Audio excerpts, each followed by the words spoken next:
The alien command ship floated in silence above Earth, wide and smooth like a blade waiting to fall. From its viewing chamber, the planet below looked peaceful. Blue oceans, green lands, white clouds slowly drifting.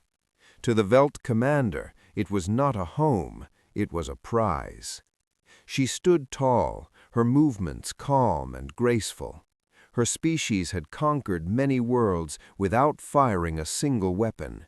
Fear was enough. Their greatest weapon was not fire or steel, it was the mind. The Velt used a psychic force they called the dread, a wave of terror so deep it shattered thought itself. No race had ever resisted it. Scans are complete, her officer reported. Humans are divided, emotionally unstable, and biologically reactive. Fear responses are strong. They will break quickly. The commander smiled. Another easy victory. "Prepare the broadcast," she said. "We will warn them. It makes surrender smoother." A glowing image of her form appeared across Earth's skies, screens, and satellites. Her voice flowed into every city, every home. "People of Earth," she said calmly, "your world is now under Velt control. Do not resist. Lay down your weapons and wait. Any attempt to fight will bring suffering beyond imagination. We can tear fear directly into your minds." She paused, letting the words sink in. "This is not a war," she added softly. "It is destiny." As the message ended, the commander let out a quiet laugh. Humans would panic soon. They always did. Then something unexpected happened. A single signal appeared on the console, an open communication request. Not from a leader, not from a military base, just a small orbital station. The commander accepted it, amused. A human voice came through, flat, calm. "This is Orbital Control 7, the voice said. "You are violating protected space. Identify yourselves and power down your engines." The commander laughed openly now. "Your defenses are already useless. Your leaders are hiding. Your people will soon be frozen in fear. You should run, human. Find somewhere dark to hide." There was a short silence. Then the human answered. "You're wrong," the voice said. "We're not running." Something about the tone made the commander's laughter stop. There was no shaking, no fear, no anger, only certainty. She narrowed her eyes and cut the channel. "Activate the dread," she ordered. "Full power." The ship hummed as invisible energy surged toward Earth. The psychic waves spread across the planet in seconds, searching for panic, collapse, madness. The sensors lit up. Heart rates rose, adrenaline spiked. But there was no chaos, no mental breakdown. Instead, the patterns showed focus, sharp, unified, controlled. The commander stared at the data, confusion tightening her chest. "That's impossible," she whispered. The human channel reopened on its own. "You wanted to scare us," the voice said slowly, "but you didn't wake fear." A pause. "You woke something else." As alarms began to sound across the alien ship, the commander realized Earth was not afraid. And that was far worse. The Velt commander stood frozen as warning lights flickered across her command deck. The data scrolling in front of her made no sense. The dread was working, at least it should have been. Human bodies were reacting exactly as expected, hearts pounding, blood pressure rising, muscles tensing. But their minds were not breaking. They were sharpening. "Recheck the signal," the commander snapped. "Increase intensity. Flood their neural centers." Her officer hesitated. "Commander, the dread is already at maximum." That word, maximum, sent a chill through her. No species had ever remained stable under such pressure, not even the strongest warrior races. Fear always ruled in the end. The human voice returned, steady and heavy, filling the chamber like a weight pressing on her chest. "You think fear is weakness," the voice said. "That's where you failed." The commander forced herself to respond. "Your people are trembling. Your bodies betray you." "Yes," the human replied. "Our bodies remember." The commander felt something unfamiliar stir inside her, unease. "We are born into danger, storms, fire, predators, hunger, war. Fear isn't something we avoid, it's something we survive." The screens shifted. Visual feeds from Earth appeared. Cities should have been collapsing into panic. Instead, people were moving. Emergency lights glowed as civilians guided each other underground. Military units activated silently.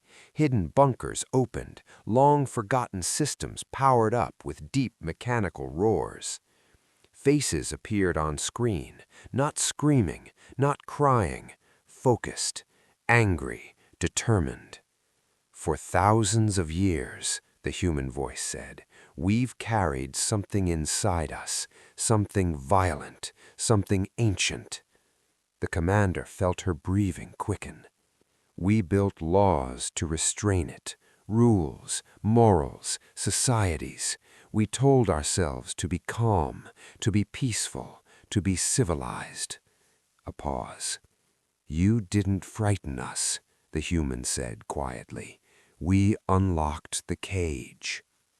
Suddenly, alarms screamed.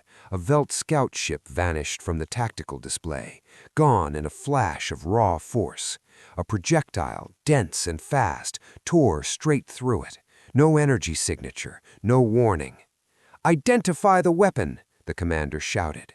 Her officer's voice shook. "It's kinetic, physical mass accelerated to impossible speeds." More lights blinked out as additional ships were destroyed. Human vessels rose from the dark side of Earth, ugly, block-shaped machines covered in scars and weapons. They did not move smoothly. They lunged. They charged. They didn't dodge. They pushed forward. Human ground defenses erupted. Rail cannons fired. Missiles screamed. The planet itself seemed to rise in fury. The commander watched in horror as her perfect fleet, built on control and fear, began to fall apart. The human voice spoke again, calm but colder now. "You call us weak because we feel fear, but fear taught us how to fight." The commander finally understood. Fear was not humanity's weakness, it was their trigger. As another Velt ship exploded, the commander realized the truth. Earth was no longer defending itself, it was hunting. The command deck of the Velt flagship was no longer calm. Voices overlapped, consoles flashed red, reports of damage came faster than they could be answered. "This is not possible," the commander said, though her voice lacked strength. "They are a fractured species, no unity, no telepathic bond." Her officer stared at the battle display. "Commander, they don't need unity, they're reacting." Human ships moved like predators with no set pattern. They rushed forward, took hits, then slammed back harder. Some vessels were torn open, yet still fired until they fell apart completely. Escape pods were ignored. There was no hesitation. The commander felt her chest tighten. "Open a channel," she ordered. "All frequencies." The human voice answered immediately, as if it had been waiting. "Why?" the commander demanded. "Why do you fight like this? You will lose millions." "Yes," the human replied. "We know." The commander recoiled. No species accepted loss so easily. "We measure survival differently," the voice continued. "You seek control, we seek endurance." The screen showed human cities now fully active, factories converted in minutes, old vehicles rolled out of storage, even civilians worked with quiet speed, handing supplies, guiding the wounded, preparing shelters. No screaming, no chaos, just grim purpose. You see fear as something to erase, the human said. For us, fear sharpens memory. It reminds us what happens if we fail. A Velt cruiser tried to retreat. A human ship rammed it at full speed, tearing both apart in a violent bloom of fire. The commander gasped. That ship, it sacrificed itself. Yes, the human answered. They chose to. The word chose echoed in her mind. The Velt had never chosen fear. They had erased it generations ago. And now, standing in the middle of a battlefield shaped by rage and resolve, the commander felt something crack inside her. Her hands trembled. "What are you?" she whispered. There was a pause on the channel, longer than before. "We are the species that survived itself, and when pushed far enough, we remember how." Suddenly, the tactical display shifted. A massive human vessel appeared, larger than the rest, scarred and dark, its surface layered with weapons of every kind. It moved straight toward the Velt flagship, directly toward her. "All ships, protect the command vessel," the commander shouted. But it didn't matter. The human ship ignored escorts. It absorbed fire. Shields failed. Hull plates burned. Still, it advanced. The human voice returned one last time, now deep and heavy. "You told us to run. That was your mistake."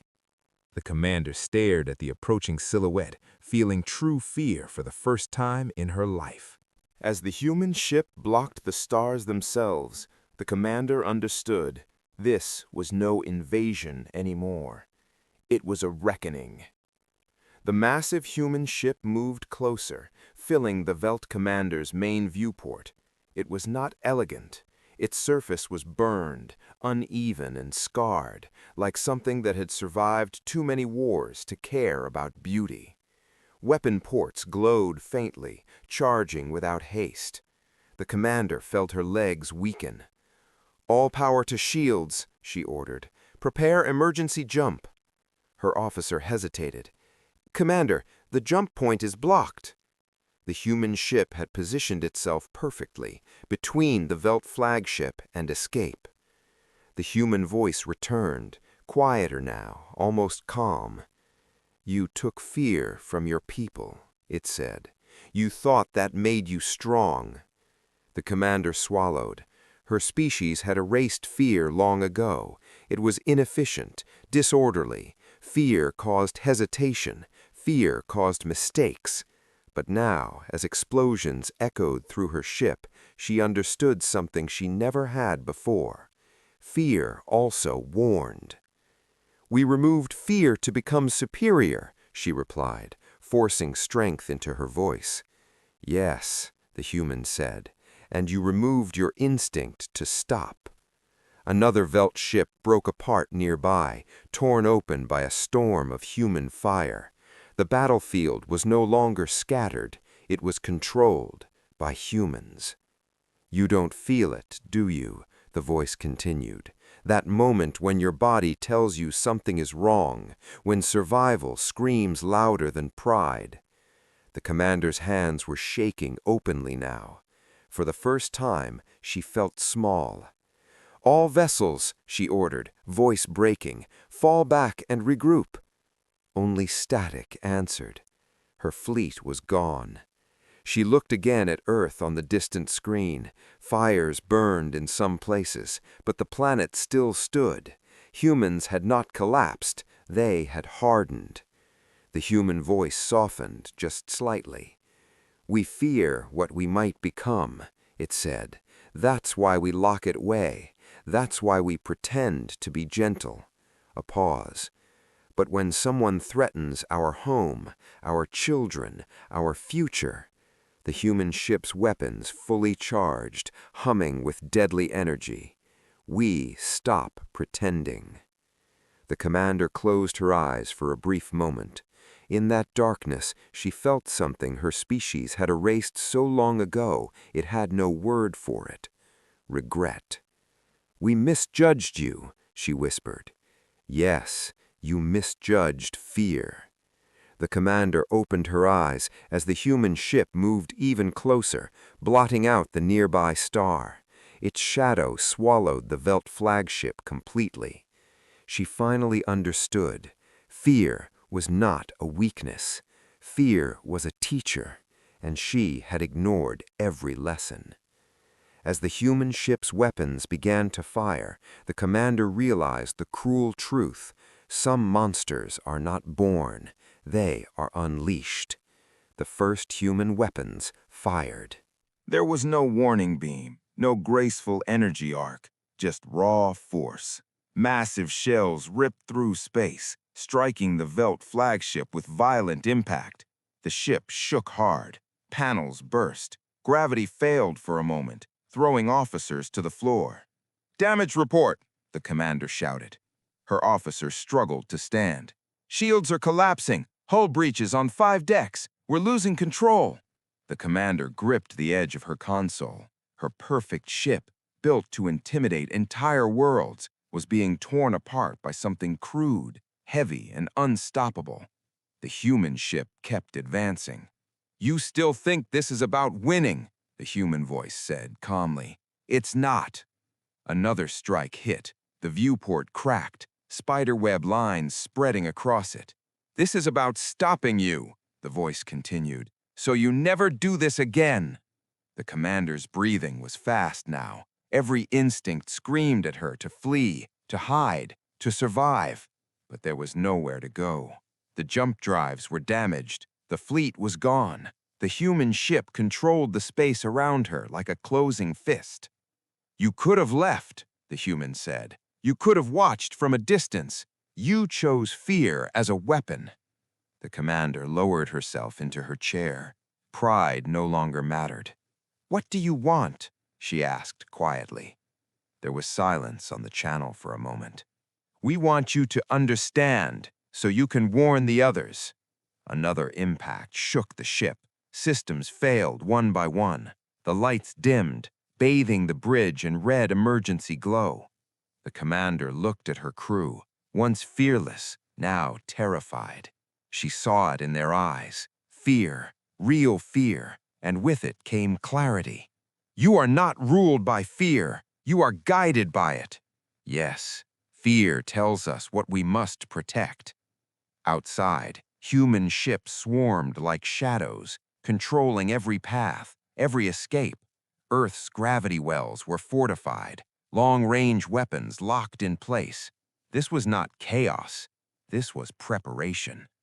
The commander finally stood straight. "You awakened something dangerous," she said. The human voice did not deny it. "Yes," it replied, "and we keep it locked away until someone gives us a reason not to." The human command ship moved closer still, so close that the Velt flagship's sensors screamed in protest. "You came to our home," the voice said. "You threatened our minds, our families, our future." A pause. "We will end this." The commander closed her eyes. For the first time, she accepted what was coming. Her species had believed itself untouchable. They were wrong. As the human ship prepared its final strike, the commander realized survival was no longer the goal. Only the lesson would remain. The Velt flagship drifted, broken and burning, held in place by invisible human control fields. Fires spread through its corridors. Systems that once responded instantly now answered only with silence. The human ship did not fire again. That alone frightened the commander more than the attack. "Why are you waning?" she asked, her voice weak but steady. The human voice answered, no anger in it now, only certainty. "Because this isn't just for you." The commander looked up as her remaining displays flickered back to life. New signals appeared. Long-range transmitters, hers, were activating. Routes opened, channels unlocked. "You're using our network," she whispered. "Yes," the human replied. "You built it to spread fear. We're using it to spread truth. Across the stars, the Velt communication web came alive. Fleets, worlds, command centers all received the same live feed. The ruined Velt flagship, the human warship hovering like a shadow, Earth below, scarred but standing. The commander felt the eyes of her entire civilization turn toward her. "You wanted an example," the human voice said, "so we're giving you one." Her image appeared on the broadcast, tired, shaken, afraid, nothing like the confident figure who had once threatened Earth. "You said fear makes others weak. Now let them see what happens when you meet a species that learn to live with it." The commander swallowed hard. "This is humiliation," she said. "No," the human corrected. "This is education." She looked into the camera, into the eyes of admirals, leaders, and conquerors who had never known defeat. "We failed," she said quietly. "Humanity did not break." Gasps and confused signals rippled across the Velt network. "They used our weapon," she continued, voice shaking, "and it made them stronger." The human voice returned, softer now. "Fear is not the enemy," it said. "What you do with it is." The broadcast continued for long minutes. Data streamed, footage of the battle, human coordination, civilian cooperation, sacrifice without panic.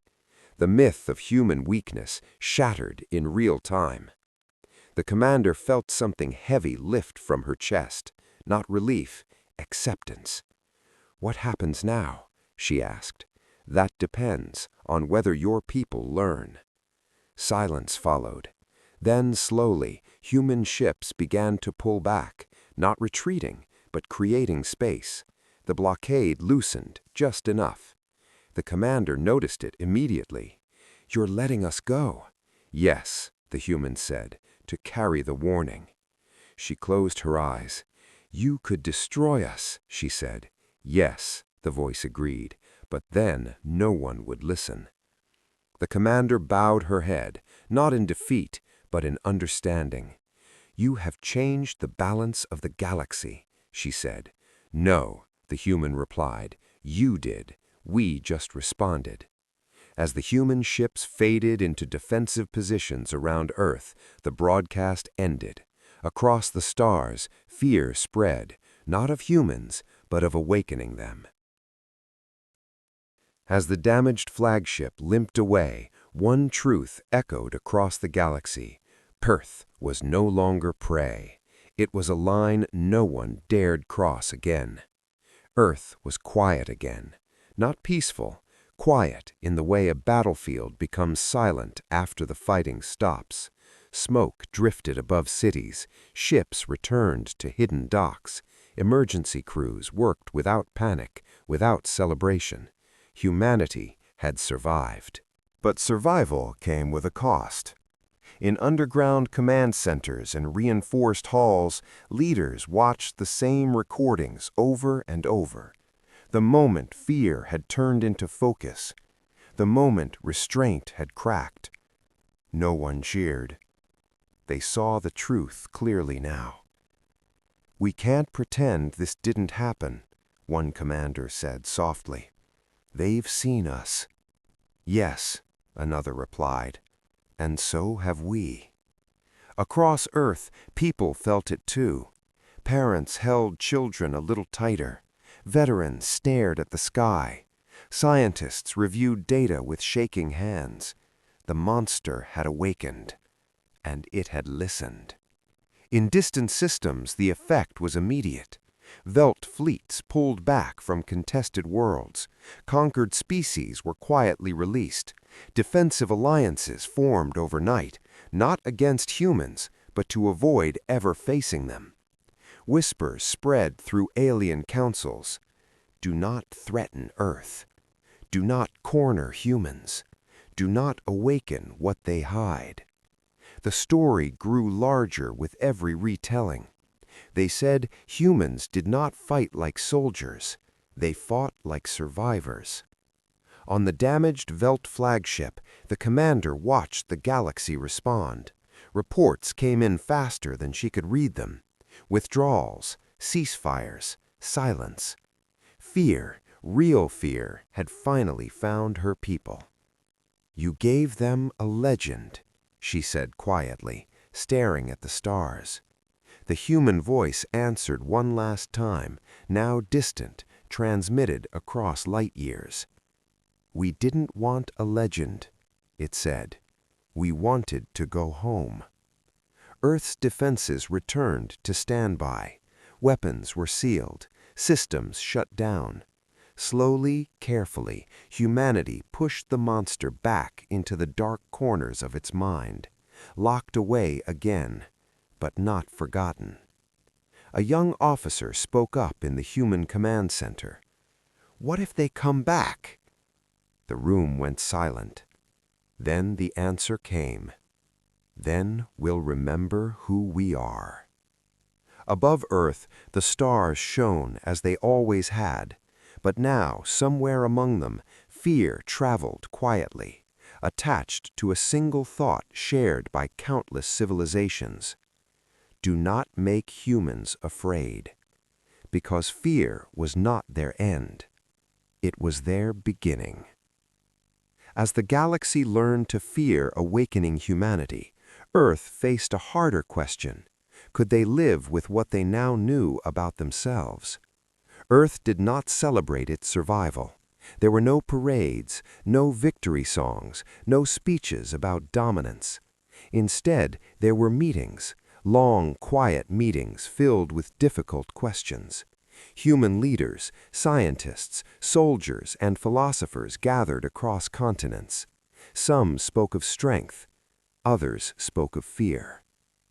"What we showed the galaxy cannot be unseen," one leader said softly. "They know what we're capable of now." "And so do we," another replied. The recordings played again. The moment fear shifted, the moment humanity stopped holding back. No one looked away. A scientist broke the silence. What happened wasn't madness, it was control. Fear focused us. "Yes," a soldier said, "but it also erased hesitation." That was the danger. Humanity had always balanced on a thin line between kindness and brutality, between restraint and rage. The dread had pushed them past that line with terrifying ease. "We can't live like that," a woman said quietly. "We survived because we became something else." The room fell silent. Above them, Earth healed slowly. Buildings were repaired, systems restored. Children returned to schools. Life moved forward, not because fear ruled, but because discipline returned. Across the galaxy, messages came in, careful, respectful, distant. No threats, only silence. Humanity responded with the same. "We do not seek conquest," Earth's message stated. "We seek peace, but we will defend ourselves." No mention of fear, no mention of monsters, just truth. Deep within human networks, new protocols were written, not to awaken the monster, but to guard it, to ensure that what happened would never become instinct. Fear was locked away again, not erased, watched, understood.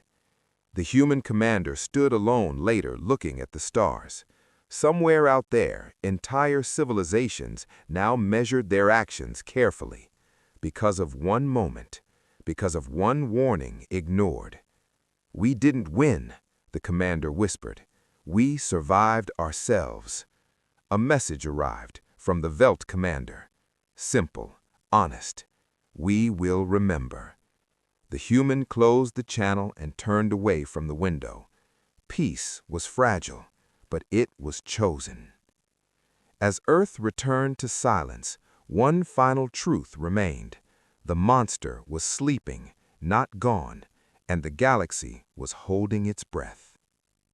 Time passed, not days or weeks, but the kind of time that tests memory.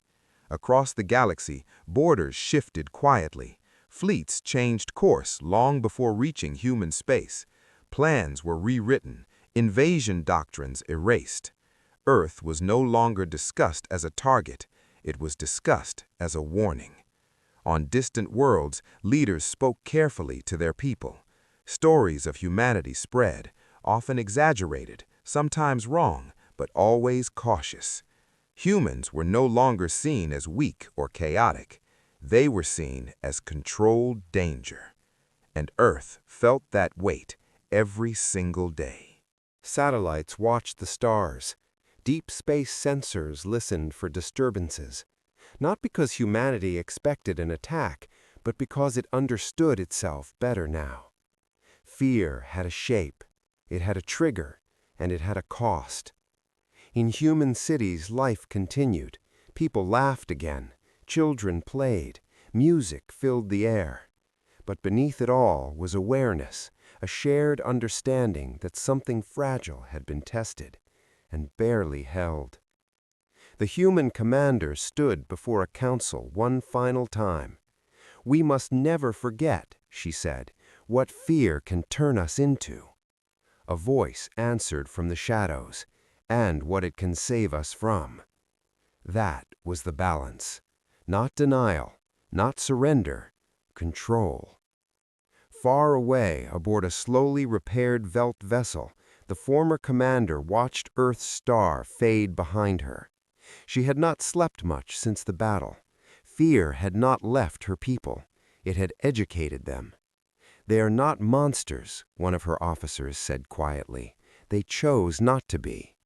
The commander nodded.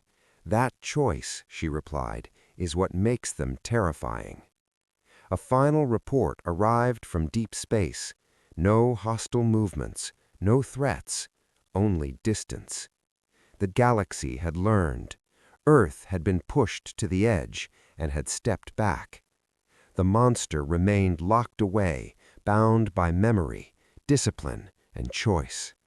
But everyone now knew it was there, waiting. As the stars stayed silent, one question echoed across the galaxy. What would happen if humanity were ever pushed past choice itself? Earth returned to its rhythm. Sunrise followed night. Oceans moved as they always had. Cities healed, slowly and carefully. From the outside, it looked like nothing had changed, but humanity knew better. Every child born after that day grew up under a quiet truth. Peace was not guaranteed by innocence, but by choice. Schools taught history with honesty, not pride, not shame, just understanding. Fear was no longer treated as something evil. It was treated as something powerful. Deep beneath Earth's surface, systems remained in place. Not weapons aimed outward, but locks turned inward. Protocols designed not to unleash destruction, but to delay it, to force thought before reaction, to ensure that fear would never again become instinct. Humanity did not deny the monster. It named it, studied it, watched it, and then chose to keep it sleeping. Across the stars, time softened panic into caution. The galaxy adjusted. New treaties were written with careful words. Expansion slowed. Empires learned patience. Earth was no longer hunted. It was respected. The former Velt commander, now removed from power, spent her days teaching. She spoke to young minds about mistakes, about arrogance, about what happens when a species believes fear is weakness. They were not born monsters, she told them. They became dangerous only when we gave them no other choice. Some students asked if humanity would ever attack first. She always answered the same way. "No," she said, "because they are afraid of what they could become." That fear, she explained, was the reason the galaxy was still safe. On Earth, a quiet memorial stood where the first human ship had risen into battle. No names were carved there, no victories listed, only words. We survived ourselves. A child once asked a parent what it meant. The parent thought for a long moment before answering. It means, they said, that the hardest battle we will ever fight is the one inside us. Far above the planet, the stars remain distant and cold. Somewhere in that darkness, civilizations watched and remembered.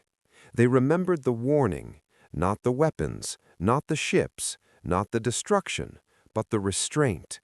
Because humanity had shown the galaxy something rare and terrifying, not limitless power, but the ability to stop. And so the monster slept, not because it was weak, but because it was wise enough to choose peace. And the universe, for now, breathed easier. The end. May this message strengthen your faith and renew your hope. Thank you for staying until the end. If this touched your heart, like, share, and subscribe to Astro Realms for more uplifting content. May God's blessings overflow in your life. See you soon.